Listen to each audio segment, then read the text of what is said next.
Section 1. First, you have some time to look at questions 1 to 5.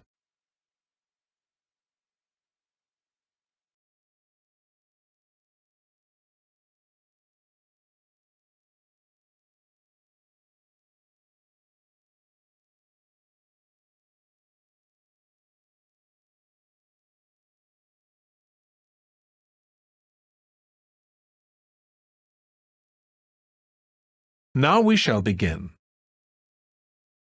You should answer the questions as you listen because you will not hear the recording a second time.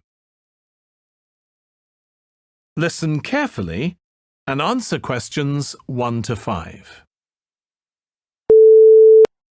Thank you very much for inviting me here today. I understand that you all own your own home, and some of you may be interested in buying additional property here in the city, so I hope you will find the information I am going to share with you useful and informative.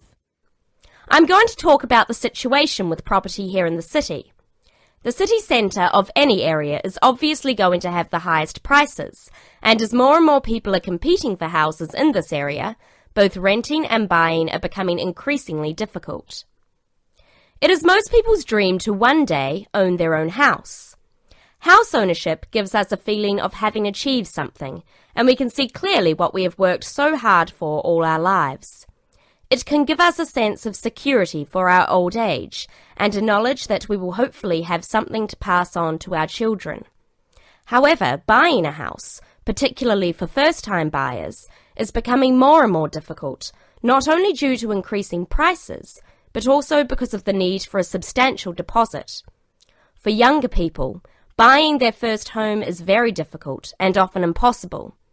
Young couples who cannot get the deposit together need to rent for a long time and sometimes forever. While traditionally, homes near the centre of the city have been the most desirable, people are now looking further afield. This has happened for a number of reasons, the main one being that our style of work is changing, along with that of other countries such as the USA.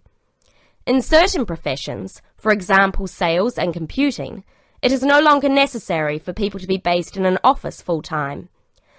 More and more people are beginning to work from home, which means they can avoid the hustle and bustle of rush-hour traffic jams into work and have more freedom to choose to live in a more rural and peaceful location. My company deals with finding property for both purchasers and renters in the city area. One of my main roles within the company is to find investment properties for people who wish to plan ahead for their future. Before you hear the rest of the conversation, you have some time to look at questions 6 to 10.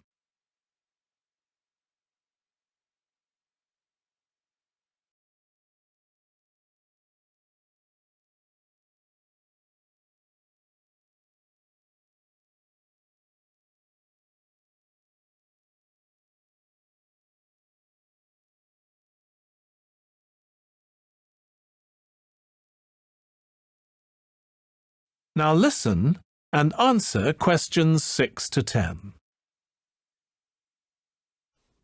The layout I've just described will give you a better idea as to the design of a medieval castle. There was no blueprint for castles though, and the design and layout of each castle was determined greatly by local demands, function and purpose for which the fortification was intended. What we see in the castle design here is an advance on earlier medieval designs. Those medieval castles that predated this one had very basic residential and living areas. In such castles, the main focal point was the keep, rather than the great hall and great chambers, as in later years. Little more than a fortified tower, the keep doubled up as basic accommodation for the castle's residents. As the years passed, the living areas became more luxurious, evolving into separate buildings. Confusingly, the keep was known as a donjon, meaning fortified tower in French.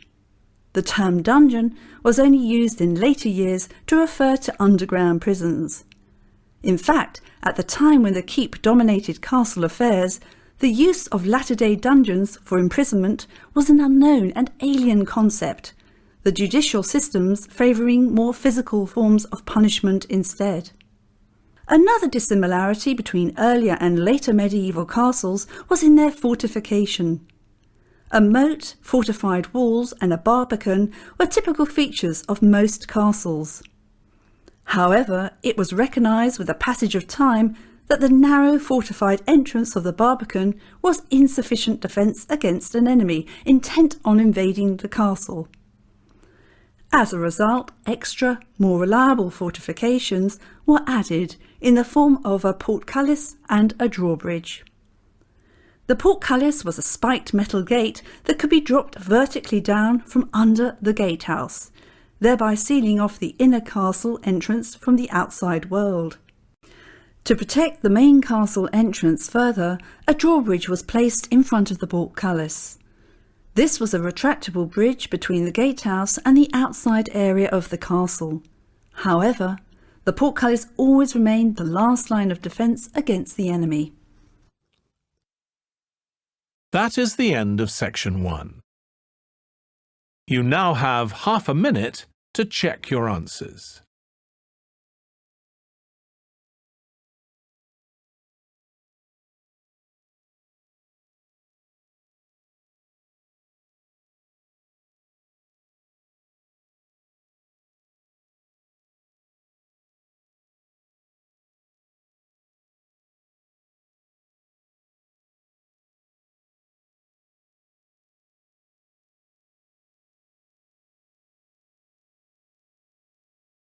Now turn to section 2.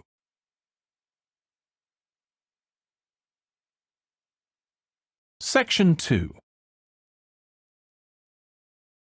First, you have some time to look at questions 11 to 15.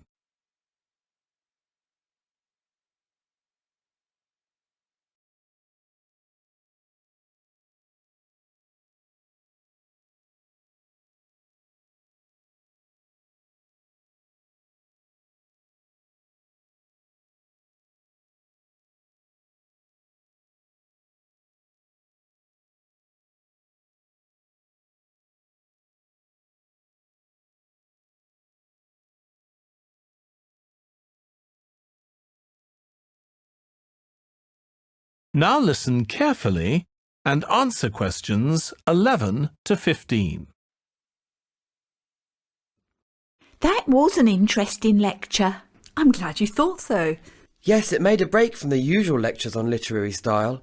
Certainly made me look at some of Shakespeare's plays like Hamlet and the playwright himself in a new light. Me too.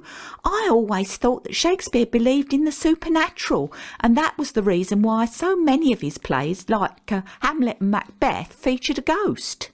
What you thought is a common misconception. However, when you think about it, it was unlikely that Shakespeare would have been sympathetic to a belief in ghosts. Why? Well, he was Protestant, as was his audience, and the Protestant religion did not subscribe to a belief in ghosts as spirits returning from another world. Also, Hamlet was set in Denmark, and although fictional, the play would have reflected the Protestant beliefs of the Danes too. So, the main religion in England at the time was Protestantism. Very much so. Any other religions like Catholicism were not tolerated by the religious authorities or James I, who was head of the Church of England at the time. What did the Catholics believe about ghosts? Their religion was compatible with a belief in the spirit world, as it were. Ghosts were seen as lost souls that were in purgatory, that is to say, a state between heaven and hell. So it was obvious, really, that Shakespeare incorporated ghosts into his play for other reasons, right? Absolutely. It's certainly odd to write about something you really don't believe in and then ask the audience to believe in it. So yes, there was clearly another motive. I guess when you think about it, it's quite apparent. As you mentioned in the lecture, ghosts appear in Macbeth and Hamlet really to show what the characters are thinking and as a catalyst for certain events. Quite right. And I think it's quite plain that Shakespeare had no belief in the supernatural. The fact that the ghosts seen by Macbeth and Hamlet are only often either visible to themselves or speak only to them suggests that the ghosts are only as real as the imagination of those who see them. So, would you say that the audience was as sceptical as Shakespeare with regard to ghosts? Well, as you know, the official line would have been that they didn't believe in ghosts, as it was not in line with Protestant beliefs prevalent at the time. Nevertheless, contrary to expectations, they do seem to have been a superstitious lot. Belief in witches and astrology were common back then, but how they justified their beliefs in religious terms is quite a mystery. Before you hear the rest of the talk, you have some time to look at questions 16 to 20.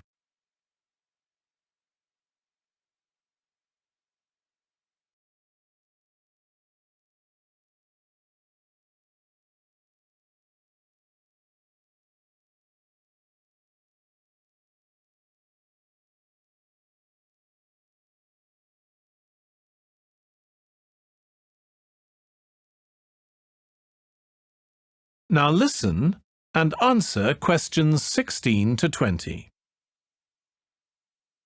Well, I hope you all found the tour interesting. If any of you would like to become a patron of the museum, you can request information from the museum store.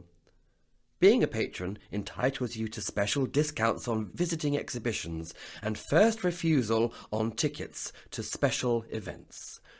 You will also be the first to know about our museum events, as you are automatically placed on the museum's mailing list. You can choose to become a gold, silver or bronze patron of the museum. Gold patrons are also permitted free entry for one accompanying guest. However, all patrons can receive year-round benefits that are not enjoyed by non-patrons. Having said all that, I would now like to announce some very special news. Next year will be our centenary celebrations. It's hard to believe it, but the museum was founded over 100 years ago. Accordingly, we will be seeing in the new year in style with a special masked ball. This has been organised in response to a special request from some of our patrons. Plans have yet to be finalised for this one-off event, but a themed masked ball has been suggested. The idea being that guests come in the guise of famous artists, past or present. One exciting event that has been confirmed is the Summer Garden Party. We are anticipating a lot of interest for this one, so it's best to book well in advance. Whilst the tickets are by no means cheap, we like to think that the price reflects the quality of the event. Amongst the many treats we have in store for you is a live orchestra playing in the museum's gardens, which are to the back of the main building. It is weather permitting, of course. Again, we are dependent on good weather in order for the barbecue to take place. Alternatively, a sit-down meal will be provided in the cowl room. Everything from the entertainment to the food is included in the ticket price, so there are no hidden extras. Now, having given you a roundup of the highlights of next year's social events, let's go on to the artistic highlights of next month. Coming up shortly is Ewan Bailey's newest installation, Light and Sound Waves. Always thought-provoking, his previous installations have been very well received. We will also have Hamish Barnes here for the first time as artist in residence. He will be encouraging visitors to adopt a more hands-on approach to art.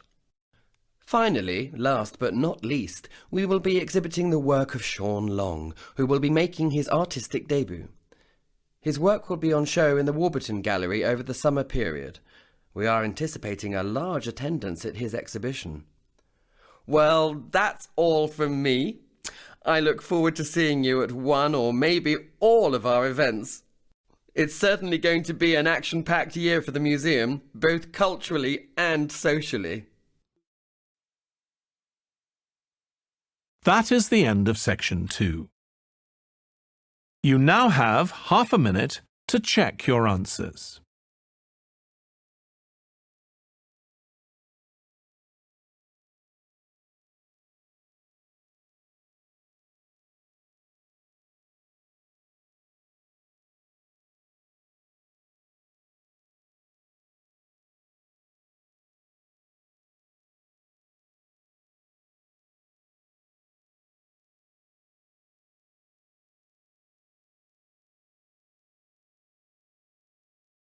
Now turn to Section 3.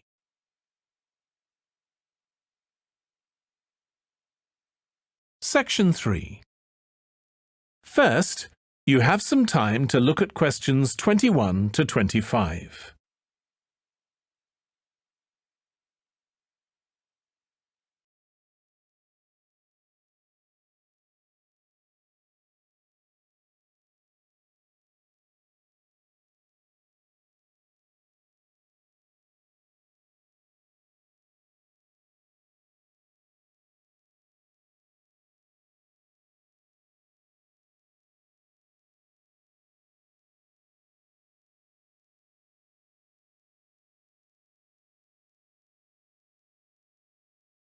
Now listen carefully and answer questions 21 to 25. I think I've said enough, so now it's the turn of the audience. Would anyone like to start the ball rolling and comment on anything I said earlier in my talk? That young gentleman over there. Hi, my name's Jake, and I've got a question for you. You referred to outsider art as being the work of self-taught rather than trained or professional artists. Does that mean anyone can produce art, then? Well, what we define as art will always remain subjective, but given that we can agree more or less on a common perception of what is actually art, then yes, anyone in theory can produce art. The challenge, though, is to produce good art. Excuse me, may I ask a question, please? Yes, of course. Would you like to introduce yourself to the audience? Sure, my name's Lucy. So, Lucy, what would you like to ask? Don't you think that untrained artists lack the necessary technique to produce good art? I felt that some of the paintings by outsider artists that you showed us earlier were, to be honest, rather crude. I think you're confusing technique with art here. A great technique doesn't guarantee great art, you know. But I think impressive art can still be produced by gifted artists lacking in what are accepted as basic art skills. OK. Can I have another question from a member of the audience, please? Hi, I've got a question. Oh, my name's Dave, by the way. I just wanted to ask how many outsider artists were or are recognised in their lifetime? Relatively few. The exceptions are the ones who create particularly monumental or significant works of art, like Nekshan's sculpture garden in India or Ferdinand Cheval's fantastic building, the Palace Ideal. Both, as you know, were created purely from recycled materials.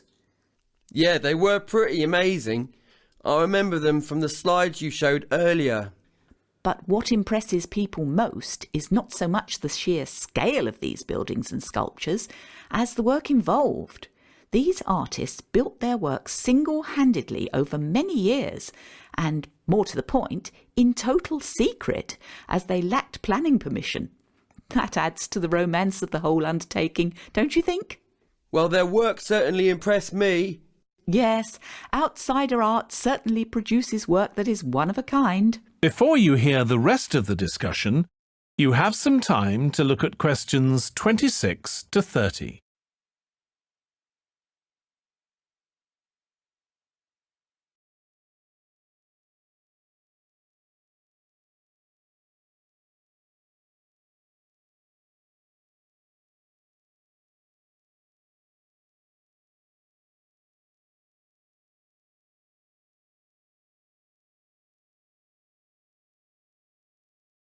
Now listen and answer questions 26 to 30.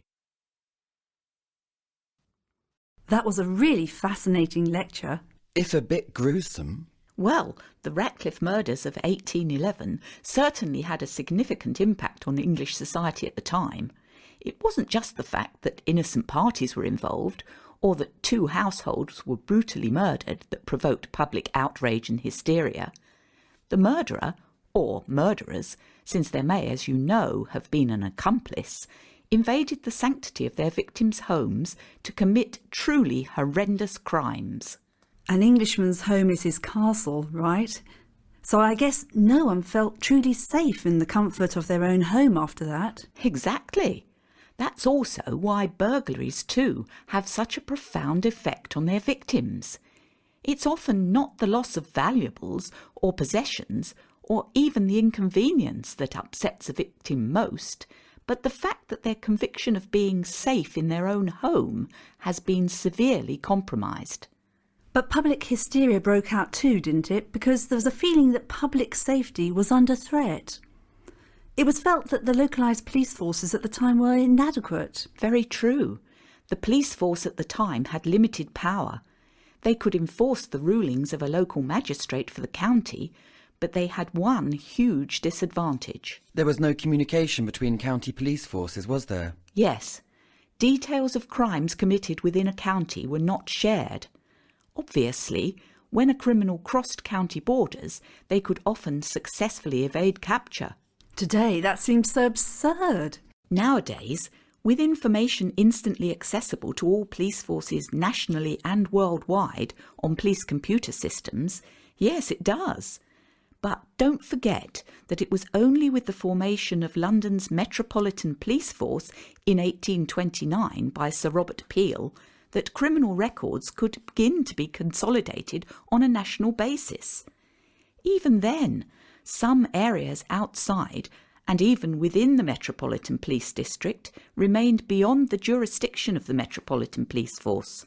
Were the Ratcliffe murders a bit of a wake-up call then to the crime-fighting forces of the time? More than that, they acted as a catalyst in the formation of the Metropolitan Police. The public too played no small part in bringing about the much-needed shake-up in the policing systems of the era. So the Metropolitan Force was founded over half a century before the infamous Jack the Ripper murders. Yes, however, in spite of the force's best efforts, the Ripper remained at large. Many suspects were put forward, though, ranging from children's author Lewis Carroll through to artist Walter Sickert. Despite the notable failure to deliver justice on this occasion, the Metropolitan Police Force could not be blamed for any inadequacies in police procedure. In fact, the creation of the Metropolitan Police Force was a turning point in English law-keeping. That is the end of section 3. You now have half a minute to check your answers.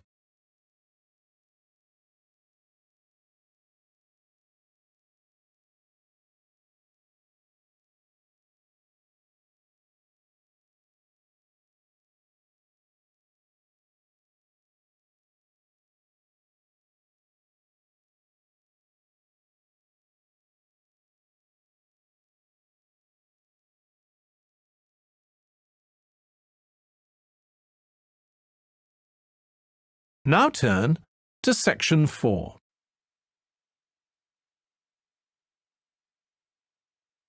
Section 4. First, you have some time to look at questions 31 to 40.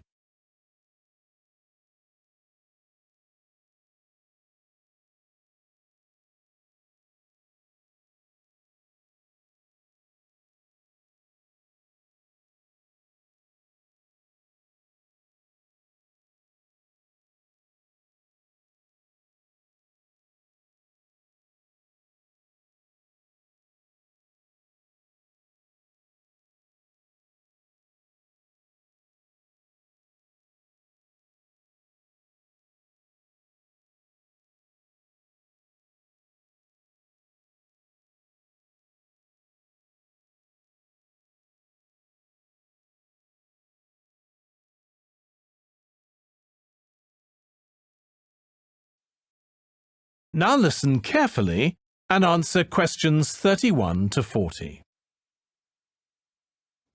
Now, I'd just like to refer to health and safety procedure. This is essentially to fulfill basic health and safety requirements, since I know that you are not unfamiliar with such procedures and must know them off by memory. Okay, so firstly I'd like to say that if you are undertaking any project, whether supervised or not, all of you will be required to discuss it first with your health and safety coordinator. In certain cases, written approval is required. The health and safety coordinator has the final decision in situations where formal approval is needed. Everyone undertaking a project will have to first submit a form of a written standard operating procedure to the Health and Safety Coordinator, outlining the steps and justifications for the experimental process to be carried out. Should the undertaking of a project not be granted initially, plans for the project, if satisfactorily amended, can be re-presented to the Health and Safety Coordinator for approval at a later date. Assuming acceptance of the undertaking of a project, strict laboratory procedures must be adhered to. Overalls and non-hazardous equipment can be kept in the large storage room. On no account can either laboratory clothing or samples be removed from the building itself. Obviously, the same goes for equipment that is portable.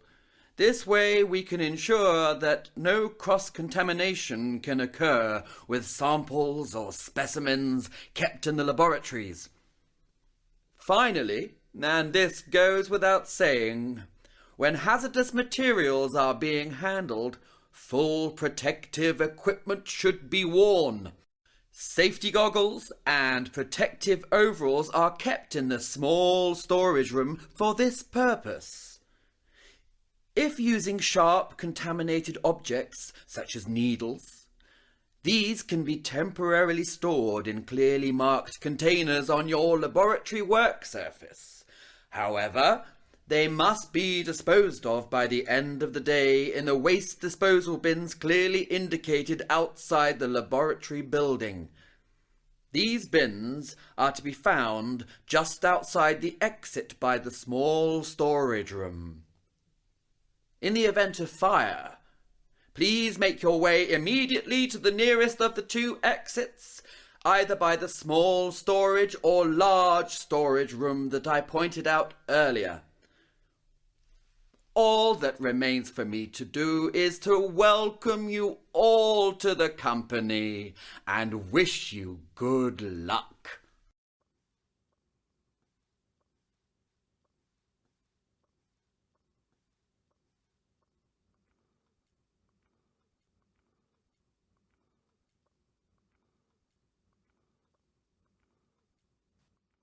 Hi, Mark. Are you going to that lecture on microchip implant technology? I don't think I'll go. It's not that it's not a relevant field of study. It's just that it isn't personally relevant to me. If it were a computer science lecture, though, I wouldn't miss it for anything. I know. Still, I think the concept of microchip implants is rather intriguing. Whether you like the idea or not, such a technology opens up so many possibilities. Almost everyone stands to benefit from it. It just sounds so futuristic and like something out of a sci-fi novel to me. Funnily enough, microchip technology was first predicted in a sci-fi novel over half a century ago. More amazingly still, the prediction didn't fall far short of reality either. But what sort of person would implant a microchip in their body? Oh, I don't know. Gadget and techie enthusiasts for one. Whilst we may not have the technology available at the moment to use their full potential, they will have uses in many fields in the future, I'm sure. But doesn't the implantation of the chip hurt at all? I'd imagine it was quite painful. Actually, from what I've heard, it's relatively painless. All you feel is a slight prick on your skin as a needle with the chip is inserted under your skin. Just the thought of it makes my stomach turn. But isn't it quite unsightly? Doesn't the chip show up as a bump on the skin surface? No, not at all. It's really minute, you see. It's so small it fits into the size of a thumbnail. Well, it's certainly not my thing for sure. I think you ought to come to the lecture, though. You might change your mind. No, you go. If you find out anything interesting, then you can tell me. I'll be around on campus for at least the rest of the afternoon. OK, you're on. Great. We'll meet after the lecture then. See you. Bye. That is the end of section 4. You now have half a minute to check your answers.